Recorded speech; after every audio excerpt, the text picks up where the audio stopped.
Halo guys, assalamualaikum, welcome back to Invest Saham. Pada video ini kita akan update money flow untuk saham big banks dan menganalisa saham fundamental lainnya.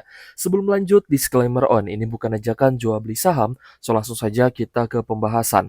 Jadi di penutupan Jumat kemarin guys ya, IHSG kita kembali anjlok 1,6% di level 7.585. Kita akan membahas nih strategi ketika di market merah ini seperti apa guys ya. Dan kita pun akan membahas penyebab IHSG turun dan banyak saham yang juga turun, terutama di penutupan hari Jumat lalu. Untuk asingnya di market reguler net sell 307 miliar, sedangkan di all market itu net sell 261 miliar guys. Jadi memang kalau misal kita lihat ya, asingnya sudah di beberapa hari di minggu ini mencatatkan net sell yang terus-menerus gitu. Meskipun beberapa kali di big bank sempat ada akumulasi ataupun di saham fundamental lainnya juga sempat ada akumulasi, guys. Tapi karena salah satu hal yang sedang terjadi ya, guys ya, juga menyebabkan asingnya cash out dari IHSG, bukan hanya di saham Indonesia atau di IHSG saja, tapi di saham Amerika Serikat sendiri ya. Di saham mereka sendiri pun ya teman-teman bisa lihat mereka juga ada cash out. Yang kita lihat S&P 500 indeksnya rata-rata mengalami koreksi seperti saham Nvidia, Apple, Google, Meta, Amazon, JP Morgan, Visa dan lainnya. Tesla juga turun ya guys ya. Ini mayoritas big caps-nya saham Amerika Serikat mengalami koreksi seperti itu guys. Kalau kita coba lihat guys ya, ternyata saham Australia juga koreksi. Kita coba cek saham Brazil, ya mayoritas big caps-nya rata-rata merah guys. Kemungkinan juga ada cash out ya guys ya. China, kita coba lihat China. Kemarin update terbaru, Selat Hormuz ditutup, tapi yang boleh masuk baru China ya guys ya, karena mereka berkontribusi dalam membantu Iran untuk melawan Israel dan Amerika Serikat. Ada beberapa big caps yang masih merah. Ya di sini di mineral energy masih ada koreksi 3%, 2%, tapi beberapa big caps lainnya contohnya CATL dan lainnya di sektor elektronik, teknologi ini sudah mulai menghijau. Lalu ada teknologi kesehatan juga mulai menghijau guys. Jadi karena Selat Hormuznya mulai dibuka nih buat China dan China juga merupakan konsumen terbesar ya guys ya. Salah satu yang terbesar yang mengambil minyaknya dari Selat Hormuz ya untuk impor tentunya. Nah, jadi mereka dapat hal yang spesial lah, sahamnya nggak terlalu parah banget gitu ya, masih ada beberapa saham yang hijau. Kalau misalnya seperti itu ya berarti untuk trader masih bisa masuk sebenarnya ya.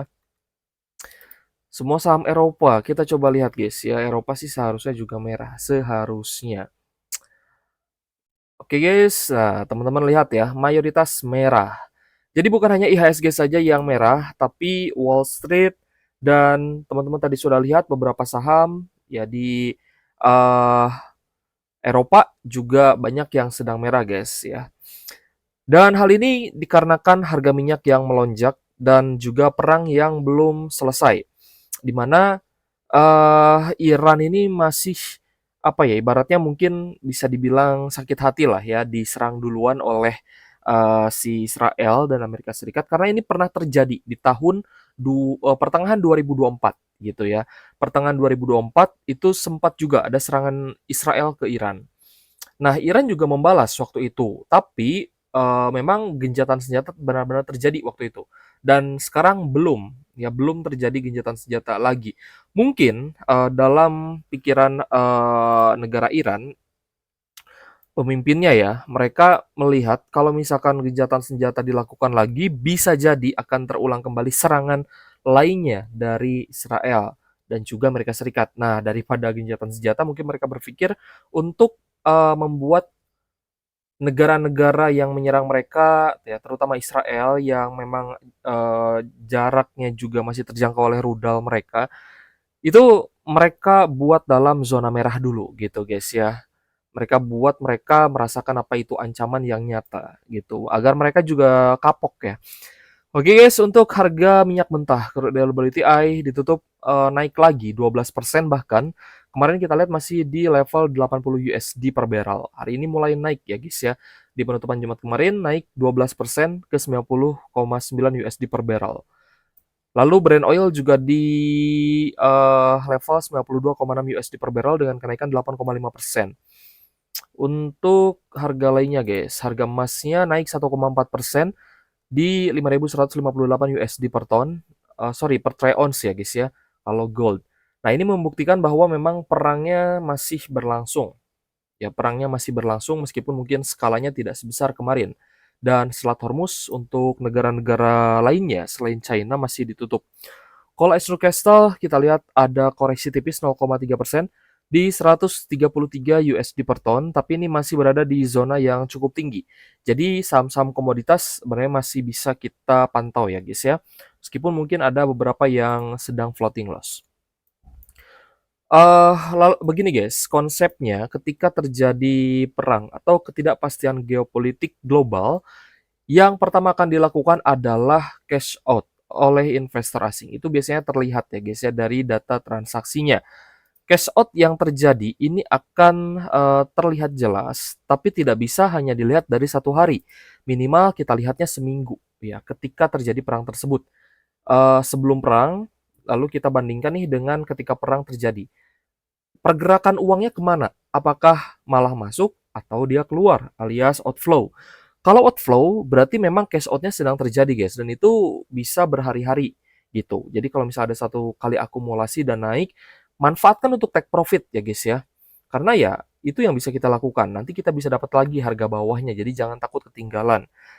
Sampai perangnya selesai, nah barulah teman-teman bisa spekulasi, jor-joran, beli banyak atau borong gitu guys ya, baru nanti teman-teman bisa lebih mudah cuan. Karena kalau misalkan di kondisi seperti ini, bisa saja teman-teman tangkap pisau jatuh.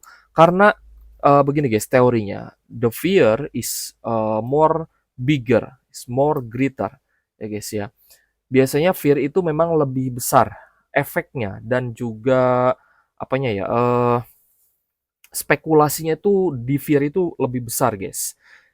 Jadi kalau misalkan harga turun karena adanya outflow yang besar, maka itu akan berdampak apa ya? Efek yang terus-menerus berkelanjutan gitu. Jadi nantinya pasti akan ada pihak lainnya yang fear juga, yang takut juga gitu. Jadi kepanikan massal ya, panic selling jadinya. Nantinya panic selling, guys. Dari sisi investor dalam negeri pun seperti itu. Kalau misalkan masih minusnya 2%, mungkin masih bisa tahan, 5% masih bisa tahan. Kalau sudah 10%, ya guys ya 15%. Untuk saham-saham gorengan mungkin bisa 30%. Baru mereka berpikir untuk batasi resiko nih. Jangan sampai saya minus 50% gitu ya. Jangan sampai minus 70%. Wah, itu sudah telat kalau menurut saya. Karena kalau misalkan kalian disiplin ya guys ya dengan pembatasan risiko kalian, saya rasa tidak akan lebih dari 10%. Kecuali memang yakin dengan sahamnya dan mau averaging down. Nah, itu hal yang berbeda. Kalau misal kalian mau averaging down saham-saham yang sedang nyangkut gitu ya, ya berarti kalian memang mau hold. Nah, kalau itu keputusan teman-teman untuk hold ya silahkan.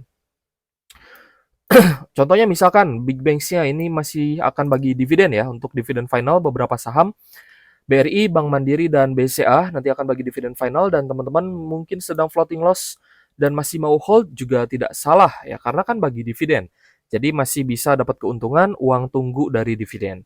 Kalau saham yang tidak bagi dividen, ya memang seperti itu ya guys, ya tidak akan dapat dividennya.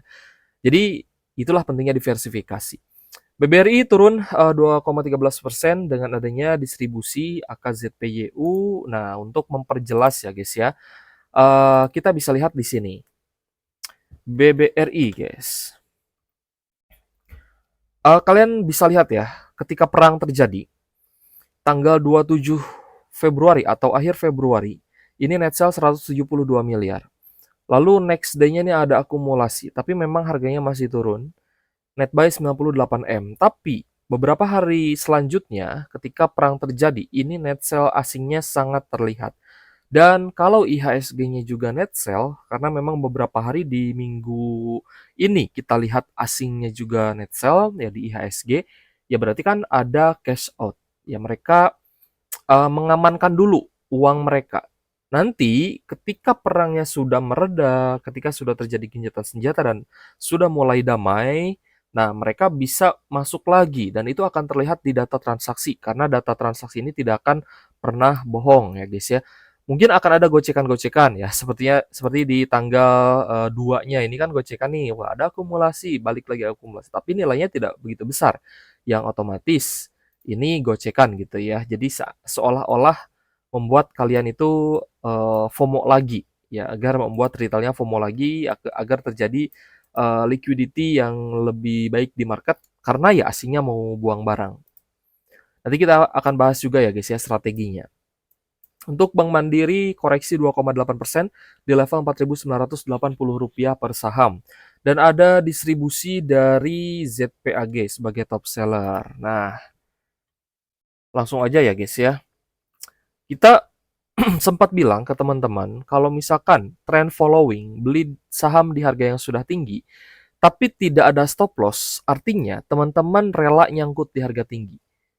Nah, trend following itu kan part of trading, pasti harus ada pembatasan risiko, harus ada cut loss-nya. Itu kalau menurut saya pribadi. Tapi kalau misal teman-teman punya punya strategi sendiri ya monggo ya. Ini menurut saya yang back to basic ya guys ya. Trading itu kan harus ada stop loss-nya. Kalau tidak ada stop loss berarti ya teman-teman cicil aja gitu. Cicil buy and hold. Dan untuk Bank Mandiri teman-teman juga bisa lihat ya beberapa kali ada gocekan. Ini juga sama ya gocekan seakan-akan ada akumulasi tapi ya pada akhirnya juga outflow besar gitu. Terutama di hari Jumat ya 207 miliar. Ini adalah outflow yang lumayan besar untuk Bank Mandiri. Padahal di minggu sebelumnya sempat terjadi akumulasi yang bagus. Tapi ya terjadinya perang membuat harganya juga turun. Ini teman-teman bisa lihat ya. Minggu sebelumnya harga Bank Mandiri ini naik karena ada akumulasi yang bagus. Mulai dari tanggal 4 Februari ini kan MSCI ya. Ketika MSCI turun, dia naik. Nah, seharusnya teman-teman take profit dulu nih. Kalau untuk yang swing trade gitu ya atau yang ingin meminimalisir resiko. Kalau ada perang ya guys ya, lebih baik di cash out dulu, di take profit dulu. Kalau bisa take profit gitu. Karena pastinya bisa dapat harga murah. Dan kita lihat distribusinya juga cukup besar dan masih ada potensi untuk turun kembali jika perangnya berkelanjutan atau ada katalis negatif dari dalam negeri. Untuk BBNI cukup sideways, koreksi hanya 0,2%, tapi ada distribusi ya dari SSLGPD. Kita cek untuk BBNI. BBNI net sell 71,2 miliar dan teman-teman bisa lihat satu minggu full asingnya net sell di BBNI sehingga ya memang benar-benar terjadi outflow. Tapi kabar baiknya kita bisa serok di harga murah, terutama yang baru masuk dan mau ambil dividen. Nah, kemarin kan mungkin ketika di harga 4.600 yieldnya hanya di 8%-an. Tapi kalau di 4.200-an yield kita mungkin bisa naik guys ke 9%. Nah, itu yang kabar baiknya gitu ya. Ketika kita berani untuk buy on weakness, maka dividen yield kita bisa semakin besar dan ketika nanti naik, persentase keuntungan juga semakin besar. Untuk BBCA koreksi 1,4% di level Rp7.000 per saham, ada distribusi dari AKZPRX. uh, Gak tahu kenapa ya, BBCA ini kan sebenarnya secara perusahaan masih bagus. Tapi semenjak ada berita Timothy Ronald masuk BBCA, harganya menjadi sulit naik gitu guys ya, bahkan cenderung dia itu merosot.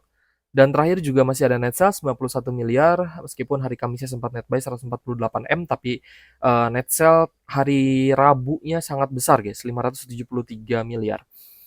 Ya beginilah untuk BBCA, mungkin belum saatnya naik, tapi kalau misalkan sideways-nya nanti sudah cukup panjang nih, ya berarti mentok di harga 7.000 ya. Kalau misalkan dia sideways di sekitaran 6850 sampai di 7000 dan tidak turun lebih dalam lagi berarti sudah di zona inilah mentoknya sideways BBCA. Tapi kalau misal jebol ya di bawah itu bahkan di bawah 6700 ya siap-siap lah guys ya BBCA-nya bisa semakin murah lagi nih. Ini guys yang kita maksud ya. Ketika kalian cenderung suka kejar harga tanpa ada pembatasan risiko, ya maka siap-siap kalian akan dibawa nyangkut dalam floating loss. Resikonya kalau tidak ada pembatasan resiko, tidak mau cut loss ya guys ya, dengan persentase yang kalian bisa terima kerugiannya, ya maka resikonya kalian harus averaging down gitu. Nggak wajib sebenarnya averaging down ya, tapi ya kalau misalkan pengen cepat keluar ya averaging down. Tapi kalau misalkan kalian bertahan, misalkan di average 2000, ya sudah di average-nya 2000 saja, nunggu nanti INRG-nya naik lagi. Karena INRG ternyata juga amblas 13%-an dengan adanya distribusi dari asing AKDRYU ya guys ya. Nah, ini membuktikan bahwa the fear is more bigger ya guys ya, than FOMO. Biasa seperti itu. Jadi ketika ada katalis positif, ya mungkin kenaikannya bertahap, bertahap, bertahap. Tapi sekalinya ada katalis yang negatif, yang bisa global, nah itu juga akan berdampak lebih besar terhadap fear di market. Ya tidak apa ya, meskipun memang saham-saham oil and gas ini juga sempat meroket ya, tapi lagi-lagi jangan lupa take profit guys, jangan cuma take picture saja.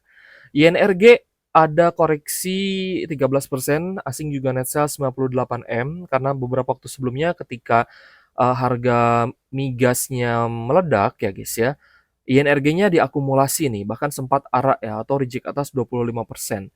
Tapi ketika sudah naik dan asingnya cash out, ya siap-siap turun. Dan itu bisa lanjut terjadi. Untuk Medco juga sama guys, koreksi 3% di level Rp1.765 per saham. Jadi ada dua tipe ya yang sedang terjadi sekarang. Ada yang masih cuan dan mungkin siap-siap take profit. Nah, itu keuntungan ketika kalian berani untuk buy on weakness gitu ya atau kejar harga ketika baru terjadi. Tapi ketika sudah di harga tinggi masih dikejar, saya rasa itu sudah sulit sekali guys ya. Karena pastinya akan cenderung nyangkut. Medco ada normal distribusi dari AKPD ya, koreksi 3%-an di 1765. Kita coba lihat ya, siapa sih yang net sell. Ternyata Medco-nya di net sell asing 63,9 miliar guys. Jadi masih ada net sell ya untuk di Medco dan INRG. Lalu untuk saham emas, emas juga sempat naik ya. Naiknya juga lumayan sangat tinggi karena ada katalis untuk double IPO juga di Hong Kong. Dan emas koreksi 5%-an di Rp8.050 per saham, cukup volatil dan ada distribusi dari NI, BQ, ZP. Sedangkan beberapa retailnya masuk di harga tinggi, guys. Kalau kita lihat tambang emas, sebenarnya juga perlu diperhatikan yang pertama dari sisi katalis, fundamental, dan money flow-nya. Kalau misalkan money flow-nya seperti ini ya guys, ya cenderung outflow, net sell, maka meskipun dia tambang emas, tapi bisa saja turun. Ya tidak ada kepastian 100% naik ya. Di saham itu seperti itu guys. Meskipun misalkan harga emasnya lagi naik nih, tapi dari money flow-nya keluar ya guys ya, net sell dari money flow-nya net sell dan katalis globalnya juga masih negatif, asingnya juga ada net sell. Nah, itu lebih baik teman-teman pahami dulu ya guys ya, karena di bursa itu tidak ada yang 100% pasti untung. Yang ada adalah spekulatif ya guys ya. Meskipun ya untuk hold jangka panjang juga sama. AMRT banyak juga nih yang pegang saham ini ternyata ya guys ya, karena beranggapan menjelang lebaran akan banyak orang yang belanja. Iya sih, banyak yang belanja gitu ya, tapi bukan belanja saham, guys. Nah, bisa dilihat ya, guys ya, kita juga sempat nih memperkirakan pergerakan dari AMRT dan ternyata benar naiknya juga tidak jauh-jauh amat ya, guys ya. ABC di sini hanya sampai di 2000-an saja ya. 2000-nya sudah mulai sideways kembali. Nah, setidaknya kalau misal kalian dapat cuan, ya segeralah take profit ya, guys ya. Nanti juga bisa masuk lagi kalau ada kesempatan. Kesempatannya yang kemarin terjadi adalah di MSCI naik lagi. Ini kan lumayan ya. Kalau misal bisa swing, kalau misal teman-teman berani untuk swing nih, lumayan guys, 29% ya, hampir 30%. Ketika koreksi lagi ya bisa lagi borong di harga bawah lagi, nunggu sampai nanti ada akumulasi lanjutan. Karena ketika perang terjadi ini yang kita lihat ada distribusi dari ZPKZAK. Gitu guys ya. AMRT net sell 19,7 miliar. Jadi koreksinya juga dibarengi dengan adanya net sell asing. Jadi itu guys, strateginya ya, kalau misal teman-teman memang, yakin untuk buy on weakness, ya go on. Tapi kembali lagi disclaimer on ya, semua keputusan investasi di tangan masing-masing, so itu adalah hak teman-teman sendiri menentukan, apakah mau beli di harga sekarang atau memang sudah beli dan, butuh averaging down. Dan,